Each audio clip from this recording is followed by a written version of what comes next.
Welcome back to Robbo's Backyard Adventures. RBA is pumping out the tunes at the moment, and gonna give the Appele treehouse my first attempt at a treehouse on farm. Just a tune up, and got my 40 volt Makita multi-tool. Thanks Kerry for the battery. Alrighty.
Do a walk around.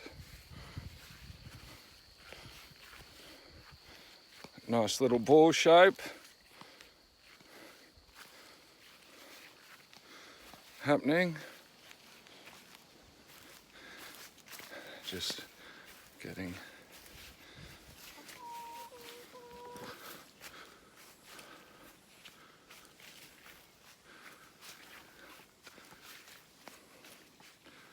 maybe a bit of a love heart from that angle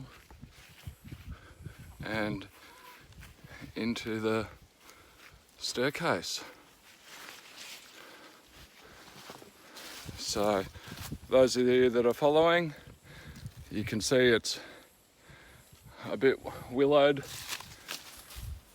with the apple branches, and there's a pallet I put in here, and if you see in here, you cut the middle out of your tree and send it that way, and then after it thickens up to good wristy width, you can stick a pallet in it and just make sure the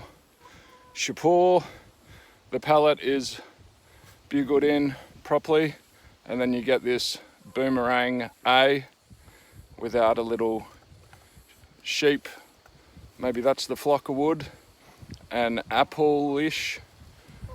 There's a double L here, and these are just screws and cord wound through, and it's Appele, bit of a French European twist.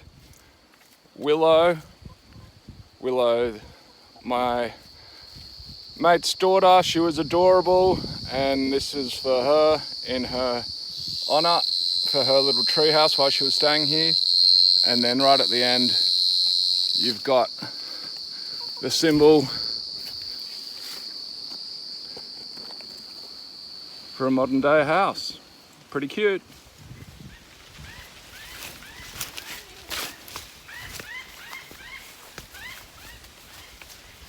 And right next to that Atlantis treehouse, we've got the two upside down octopus, pair of pear trees, and this is where they're at after being staked and tied down.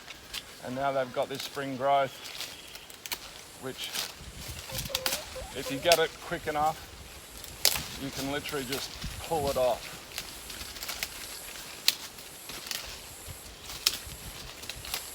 Anything pointing upright just won't fruit like I want it to. So send it into a bit of shock and it'll probably flower again for you. And we're in November,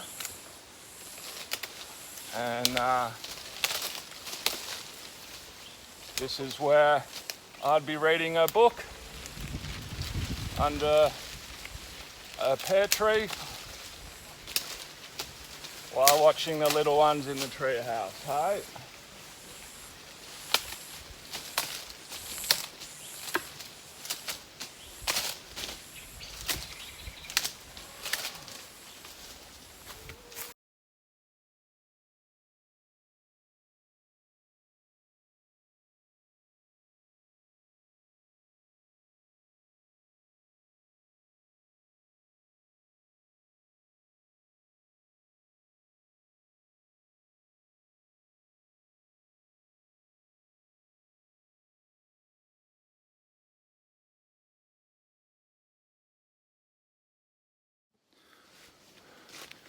Alright, nicely done.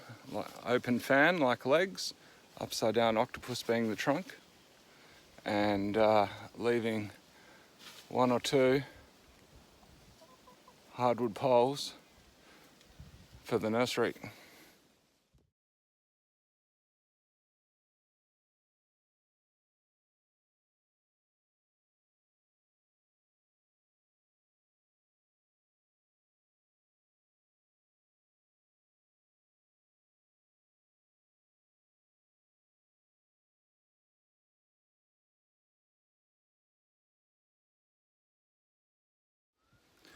And here are some of the pear hardwood stakes and some bamboo growing my standard wisteria.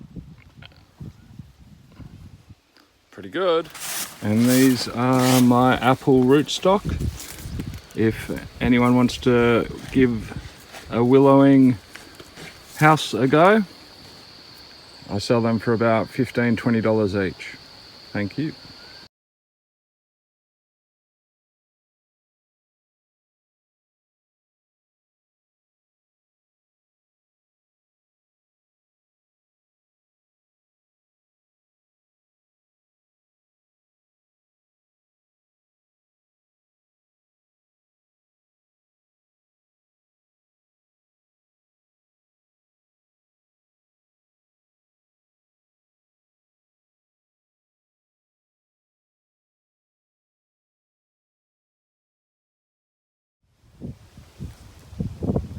And these are the two big pears that I said I wouldn't chop out the middle, but other projects called for logs. So needed logs and took these ones. And then again, just bend them over and pluck them off. They were about 10 centimeters in diameter, and that is a risky size to cut through, especially when you don't do it on a 45 angle. And as you can see, I've had some dieback in this one and lost about half of it, but nevertheless, the tree will endure and try and reach its full potential, and it's still going pretty well. I don't think I'll, yeah. And that's my topiary of the orchard. Pears and apples, papples. And hit me up if you want the little apples.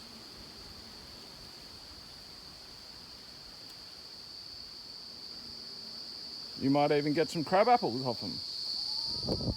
Now, pruning by hand like that does leave scars on the tree, more than a secchi cut would.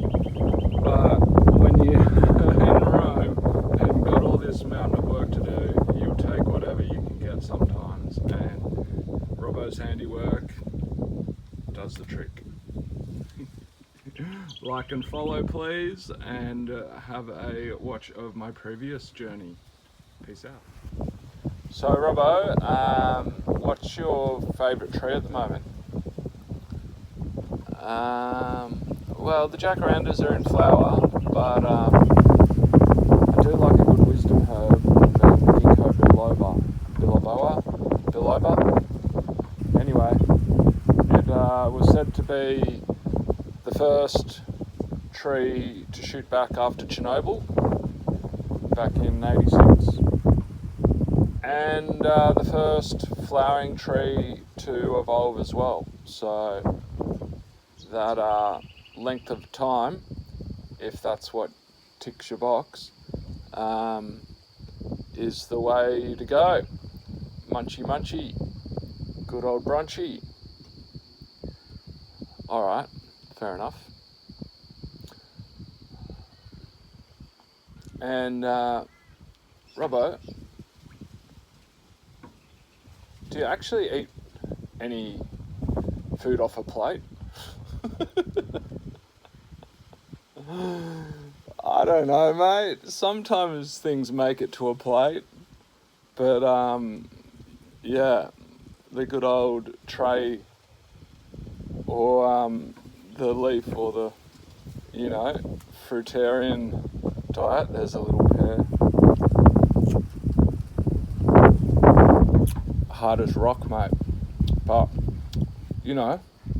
somewhat palatable. Might not be all that enjoyable, but a bit of survival food.